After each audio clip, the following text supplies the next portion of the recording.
Today let's use the crow to handstand movement to help us learn the calisthenics skill freestanding handstand push-up.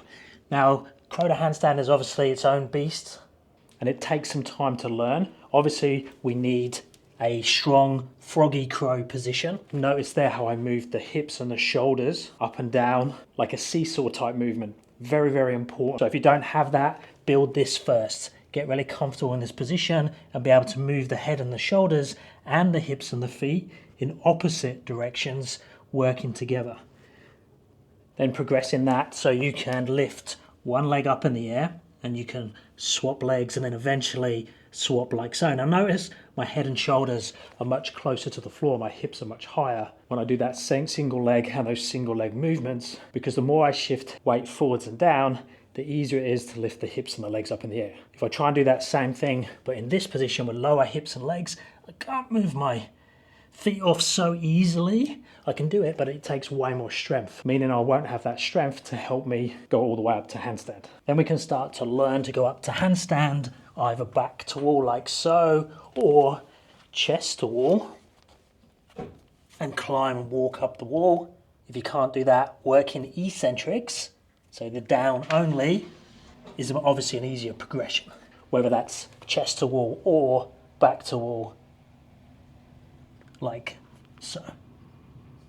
So then once you've built some capacity in that crow froggy position, moving up and down, whether it's using the wall or whether it's freestanding, you can then make it very efficient or much easier by using momentum. So the quicker I take my head and shoulders down, the quicker I take my hips up. If I push at the right time, I'm going to literally fly up to handstand. Now obviously that's going to be harder to control at the top and it might mean that I go over, but the more you play with that and understand where the sweet spot is in terms of the push, see that one I pushed up and slightly back to cancel out the momentum, it will stop me going over.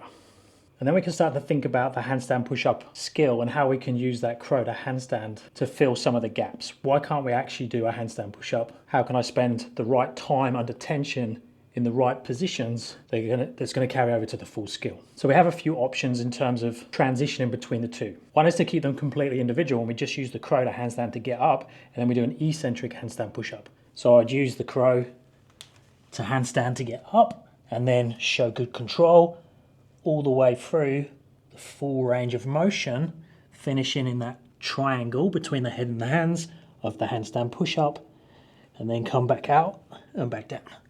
So I'm not really using the crow to handstand to train the handstand push-up, apart from it's getting me up into the handstand with some sort of control that's using bent arm. So I'm pushing from a closed elbow position up to handstand. Now the tricky part with that one is filling the gaps in terms of the eccentric, because a lot of people will drop or not have balance through certain parts of the movement. And that's where you could use back to wall or chest to wall eccentrics. Or another way is to specifically target a certain area. Now you could do that with partial range. So I could have a target on the floor that I'm trying to get down to on the eccentric. So I'd set up the same, go into the crow to handstand, and then now come down through that start to the target, come back out with control, and then slowly decrease the target. So using a partial range eccentric. I'm not a big fan of that one, because if you can come down with control and kiss your head lightly to it, you've probably got the control to go all the way down, and you're better off doing that. I much prefer using the partial range as a eccentric and concentric. So you do exactly the same thing. From the handstand position, you'd come up, you'd go down, kiss lightly, and then come back up again. And then progressively make it lower and lower until you get to the floor. Another way is to use partial range crow to handstand, where we target a specific height for the concentric. So how close does my head get to the floor before I push out of the frog or crow position? So if I set up the same here, try and touch this target, and then push from there up to my handstand, and then I could just make that lower, do exactly the same thing, until I can do it to the floor. So exactly the same, coming down, kiss the floor and go up, using a little bit of kip from the legs, so just that opening of the knees and the hips to help me out. And I can make that harder by just taking the hip and knee movement or hip and knee extension out completely and go into a straight body. So from here, straight body, and then push up.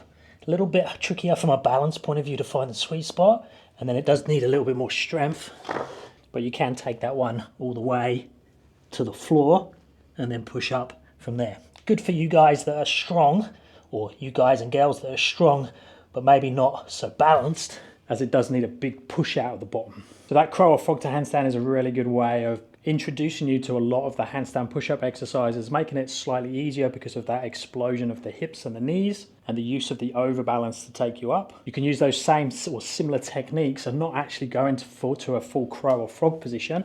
So if I start in my handstand position, but when I come down, I bend the knees a little bit and then up to help me out. So it's a bit like the CrossFit kipping type movement, where I'm using a little bit of overbalance and a little bit of kip, or momentum created by the hips, and you're not actually coming all the way down so you get contact with the elbows.